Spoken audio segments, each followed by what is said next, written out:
कहने लगे कि जब हम जमीन में मलिया मेट हो जाएंगे तो क्या असर नौ पैदा होंगे। हकीकत यह है कि ये लोग अपने परवरदिगार के सामने जाने ही के कायल नहीं।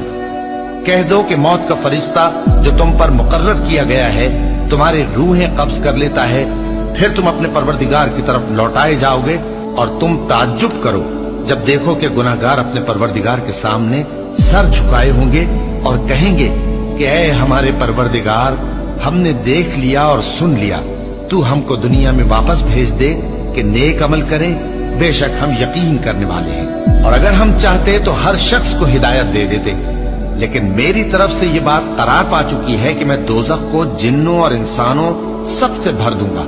सो अब आग के मजे चखो, इसलिए कि तुमने इस दिन के आने को भुला रखा था। आज हमने भी तुम्हें भुला दिया है, और जो काम तुम करते थे उनकी सजा में हमेशा के अजाब के मजे चखते रहो।